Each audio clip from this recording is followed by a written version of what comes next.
Very important, कल ही हमने बोला कि जो बुर्किना फासो है न्यूज में किस रीजन की वजह से रहते हैं, तो एथनिक वायलेंसेस की वजह से।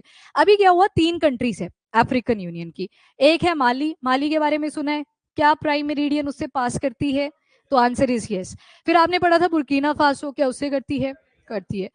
एक नाइजर भी पड़ी थी, क्या उससे करती है, उससे नहीं करती है, चलो वेरी गुड। तो ये जो 3 कंट्रीज है, माली, बुर्किना फासो एंड नाइजर, इन तीनों के बॉर्डर एक दूसरे के साथ टच करते हैं, तभी तो एथनिक वायलेंसेस होंगे एक दूसरे के साथ। इन्होंने क्या बोला कि हम इंटरनेशनल क्रिमिनल कोर्ट से इस्तीफा देते हैं, कि हमको नहीं रहना इसका मेंबर, हमको बस लड़ाइयां करनी है। तो इन्होंने इस पोजीशन, जो पहले ही मेंबर थे, अब यहाँ पे जो कोर्ट है वो इंटरनेशनल क्रिमिनल कोर्ट है। एक आईसीजे पढ़ते हो आप, which is international court of justice. India की अगर बात करें तो इंटरनेशनल क्रिमिनल कोर्ट का मेंबर नहीं है, याद रखना इस चीज को। पर इंटरनेशनल कोर्ट ऑफ जस्टिस का देखें तो उसका मेंबर है। आपने देखा होगा, जब भी वो मैं शुगर वाला एग्जांपल आपको देती हूँ, तो वो केस कहाँ पे जाता है, वो आईसीजे के पास ही जाता है, इंटरनेशनल कोर्ट ऑफ जस्टिस के पास ही जाता है। ये इंटरनेशनल क्रिमिनल कोर्ट है। वेरी इंपॉर्टेंट क्वेश्चन अब बन सकता है इससे, क्योंकि बहुत प्रोमिनेंट कंट्रीज न्यूज में बन रखी थी, Burkina Faso, Mali and niger. दोनों के हेडक्वार्टर्स कहां पे हैं, चाहे आपसे आईसीसी पूछा जाए या फिर आईसीजे, हेग नीदरलैंड, वो उसके हेडक्वार्टर की लोकेशन आ जाएगी। जो आपका आईसीसी है, इंटरनेशनल क्रिमिनल कोर्ट, यहाँ पे किस तरह के केसेस आपको दिखाई देंगे, तो यहाँ पे एक इंडिविजुअल के अगेंस्ट भी केस हो सकता है, एक कंपनी के अगेंस्ट भी केस हो सकता है, और एक कंडीशन है कि मेंबर होने चाहिए, इस आईसीसी के मेंबर होने चाहिए, तभी आप यहाँ पे केस फाइल कर सकते हो। जबकि दूसरी तरफ आता है आपका इंटरनेशनल कोर्ट ऑफ जस्टिस, वहां पे कोई भी इंडिविजुअल केस नहीं उठाया जाता, मतलब एक पर्सन को ले आएगी इसके अगेंस्ट केस चल रहा है, नहीं, वहां पे कंट्रीज के केसेस होते हैं। आप हमेशा सुनोगे, जैसे कोई मछुआरा था, एक दल था उनका, उनको किसी दूसरी कंट्री ने कैप्चर कर लिया, फॉर एग्जांपल श्रीलंका, तो केस जब जाएगा आईसीजे में, तो उन मछुआरों के बारे में बात नहीं होगी, वहां पे एक तरफ इंडिया होगा, दूसरी तरफ श्रीलंका होगा। तो जो टेस्टिमनी चलती है, जो केस की प्रोसीडिंग चलती है, दोनों जगह पे डिफरेंट तरीके से चलती है। आईसीसी के केस में आपको इंडिविजुअल्स भी मिलेंगे, ठीक है। हाँ, जजेस हैं, आगे बताती हूँ। कॉम्पोजिशन, जजेस बैठे होते हैं उनके साथ, और भी उनको हेल्प करने के लिए एडवोकेट्स बैठे होते हैं, वो बताती हूँ। तो सबसे पहले तो जो military led western African nation है, अगर मैप पे भी देखोगे तो लगभग कौन से पार्ट में मिलेगा, बताओ मुझे। ये वेस्टर्न पार्ट है, ये नॉर्थ वाला पार्ट आ जाएगा लगभग, ये आपका साउथ वाला पार्ट है इस रीजन में। हाँ, वो कंट्री साहिल रीजन का भी पार्ट आ जाएंगी। यहाँ जैसे आपको माली दिखाई देगा, इसके नीचे बुर्किना फासो। अब आइडिया लगाओ, बुर्किना फासो किस किस के साथ बॉर्डर टच करता होगा, ठीक है, घाना के साथ टच करेगा, क्योंकि जब आपने घाना पढ़ा था तो उसके नॉर्थ में कौन सी कंट्री थी, बुर्किना फासो ही थी। और क्या बोला आपने, टोगो बोला, तो टोगो भी किसके साथ था, घाना के साथ, और ऊपर की तरफ कौन सी कंट्री थी, बुर्किना फासो। लो, तो इसके बॉर्डरिंग कंट्रीज ऐसे ही याद करने थे आपने। तो घाना के साथ जो भी 3 कंट्रीज थी, आइवरी या कोट डी आइवरी भी जिसे कहते हैं, बुर्किना फासो था, और साइड में टोगो था, तो ये सारे बॉर्डर शेयर करते हैं बुर्किना फासो के साथ। 3 कंट्रीज ने अभी एब्सटेन करा है, माली, बुर्किना फासो, नाइजर, ये तीनों एक साथ जुड़ते हैं, एक दूसरे के साथ इनके बॉर्डर शेयर होते हैं, माली का नाइजर के साथ, नाइजर का बुर्किना फासो के साथ, बुर्किना फासो का माली के साथ, तभी तो कॉन्फ्लिक्ट इतने ज्यादा इकट्ठे इमर्ज करते हैं इनके।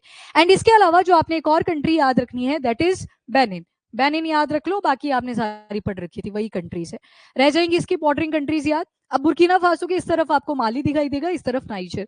अब नाइजर का भी आप आइडिया लगा सकते हो, क्या इसके साथ नाइजेरिया बॉर्डर करता होगा शेयर, माली करता है, यस आएगा, अभी देखा, वो देखो ऊपर लगा हुआ है नाइजर के साथ, एंड बुर्किना फासो ये भी करता है। तो इसी तरह से कनेक्शन बनाना है, कौन सी बॉर्डरिंग कंट्रीज है। सिंस इन्होंने आईसीसी में से एब्सटेन करा हुआ है, तो क्वेश्चन आपसे बन सकता है, याद रखना इसको। चलो नेक्स्ट, इंटरनेशनल क्रिमिनल कोर्ट के बारे में पढ़ लो। तो एक रोम स्टैट्यूट हुआ था, एक तरह की मीटिंग हुई जहां पे एक ट्रिटी साइन होती है, और उसके तहत बनता है इंटरनेशनल क्रिमिनल कोर्ट। कब हुआ था ये साइन, तो 1998 में, 17 जुलाई 1998। और इन्होंने एनफोर्स कब करा था इसको, तो 2002 में। पर वहीं पे इंटरनेशनल कोर्ट ऑफ जस्टिस अगर आप देखोगे, वो 1945 का बना हुआ है, तो आईसीसी तो बहुत बाद में आया था, ठीक है, ये भी याद रखना। और ये परमानेंट इंटरनेशनल क्रिमिनल ट्राइब्यूनल है, ट्राइब्यूनल का मतलब कॉन्फ्लिक्ट करेगा सॉल्व, डिफरेंट डिफरेंट ट्राइब्यूनल अंदर बने होंगे, जिस भी रिलेटेड मैटर होगा उसको ये फोकस करते हैं। बाकी जैसे कोर्ट्स फंक्शन करते हैं आपके प्रॉपर जुरिस्डिक्शन के साथ, उनका भी डिफरेंट स्ट्रक्चर है, डिफरेंट फंक्शन है। जैसे हमारी जुडिशरी है तो अपना स्ट्रक्चर है, ऊपर सुप्रीम कोर्ट है, देन हाई कोर्ट्स है, फिर आपने ट्राइब्यूनल्स पढ़े थे, एंड मैनी मोर थिंग्स जो एक जुडिशरी के अंदर एडेड है। वैसे आपका इंटरनेशनल क्रिमिनल कोर्ट आपको मिलेगा।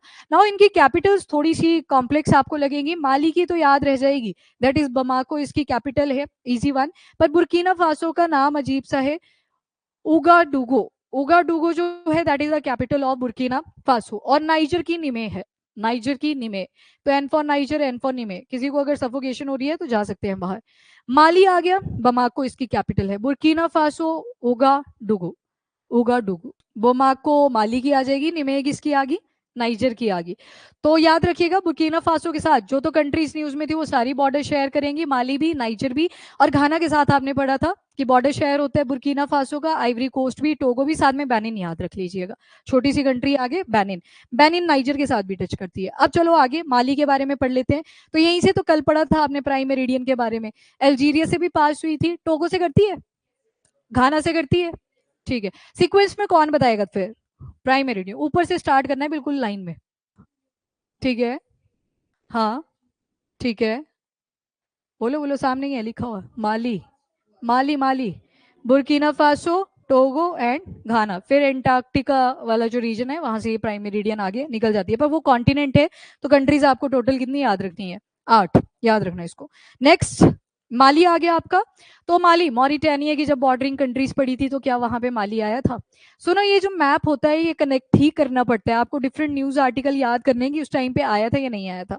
तो मॉरिटानिया के साथ माली बॉर्डर शेयर करता है, ऊपर अल्जीरिया के साथ भी बॉर्डर शेयर करता है। प्राइम मेरिडियन आई तो वहीं से आइडिया लग गया अपने को कि ऊपर अल्जीरिया था, नीचे माली था। नाइजर ये भी एब्सटेन कर चुका है तो नाइजर के साथ भी लगता है। बुर्किना फासो एब्सटेन कर चुका है, इसके साथ भी बॉर्डर शेयर होता है।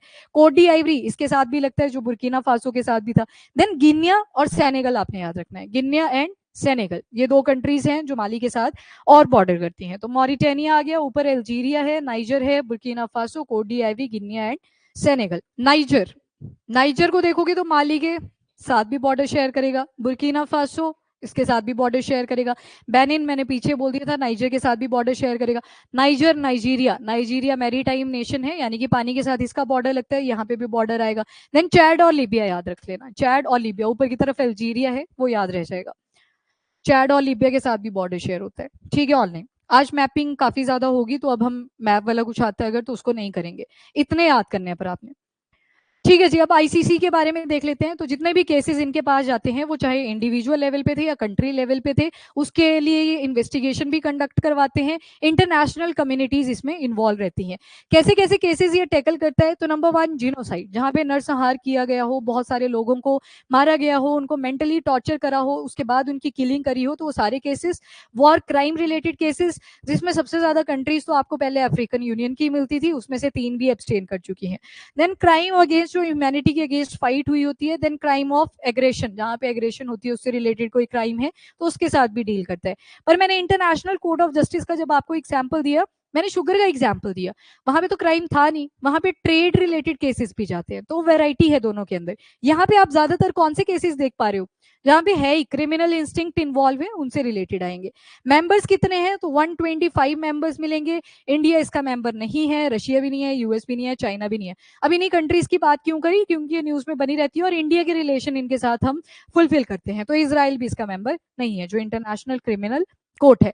फंडिंग कैसे आती है, तो जितने भी इसकी मेंबर पार्टीज है जो इनको सपोर्ट करती हैं वो सारे अपना अपना फंड यहाँ पे वॉलंटरली देती हैं, इंटरनेशनल ऑर्गेनाइजेशन भी। नाउ जजेस की अगर बात करें तो टोटल आपको यहाँ पे 18 जजेस मिलेंगे जो जो प्रोसीडिंग्स होती है कोर्ट की उनको देखेंगे। डिफरेंट मेंबर कंट्री से होंगे, जो आईसीसी के मेंबर्स हैं उन्हीं में से जजेस को अपॉइंट करा जाएगा। और इनका जो टेन्योर है वो 9 ईयर्स का रहता है। दोबारा से वो जज नहीं बन सकते, एक बार जज बन गए उसके बाद रिन्यूअल इसमें नहीं होता। प्रेसिडेंसी अगर देखोगे तो 3 इंपॉर्टेंट जजेस मिलेंगे आपको, जिसमें से एक प्रेसिडेंट की तरह एक्ट करेंगे और जो बाकी के 2 होंगे वो as a vice president act करेंगे। जो भी जजेस 18 थे ना ऊपर, उसी में से 3 को बुलाएंगे, जो मेन प्रेसिडेंट होंगे एक, और उनके अंडर जैसे चीफ जस्टिस ऑफ इंडिया पढ़ते हो आप जुडिशरी के अंदर, बाकी सीनियर जजेस बोल देते हैं, वैसे यहाँ पे 18 जजेस आगे। 18 का टाइम पीरियड कितना रहेगा, 9 साल का। अब इन्हीं 18 में से एक को प्रेसिडेंट बना दिया जाएगा और जो बाकी 2 होंगे उनको वाइस प्रेसिडेंट बना दिया जाएगा, और फिर ये अपनी प्रोसीडिंग्स होंगी केसेस की उनको कंडक्ट करेंगे। Office of the prosecutor, office of the prosecutor का मतलब है प्रोसिक्यूटर कौन होता है, जो लिखेगा वहां पे केसेस के बारे में लिखेगा, प्रोसिक्यूटर। तो यहाँ पे जो इन्फॉर्मेशन रिसीव हुई होती है किसी रेफरेंस के बेसिस पे उनको नोट डाउन करते हैं और इन्वेस्टिगेशन कंडक्ट करवाते हैं, प्रोसिक्यूशन भी करवाते हैं, कोर्ट के आगे उनको लेके भी जाते हैं। तभी तो बोला कि इंडिविजुअल केसेस भी आईसीसी पिक करता है। रजिस्ट्री की बात करें तो इनका अपना ही एक चैम्बर बना होता है, ऑफिस ऑफ प्रोसिक्यूटर के पास ही रजिस्ट्रेशन होती है केसेस की। और जुरिस्डिक्शन अगर देखोगे तो डिफरेंस है if compare to the ICJ, वो आई थिंक क्लियर है। स्टेट्स के बीच में डिस्प्यूट हो सकता है, इंटरनेशनल लेवल पे जो इसके मेंबर्स हैं। देन प्रोसिक्यूशन ऑफ इंडिविजुअल, किसी को पकड़ना है, एक इंडिविजुअल के अगेंस्ट केस है, उसके अगेंस्ट भी ये फाइट करता है। हेडक्वार्टर देखोगे तो कहाँ पे आएगा, हेग, नीदरलैंड। इसके बाद कौन कौन से केसेस सुनेगा तो आई थिंक आपको क्लियर है। रोम स्टेच्यूट के तहत एक ट्रिटी साइन होती है जिसकी वजह से आईसीसी फॉर्म हुआ था। इंटरनेशनल कोर्ट ऑफ जस्टिस का ईयर 1945 का था, ये तो एनफोर्स ही 2002 में जाके हुआ है। 1998 में रोम में मीटिंग होती है, यानी कि इटली, और वहां पे ये चीज बन जाती है, जुलाई से इसको इंप्लीमेंट करा गया था।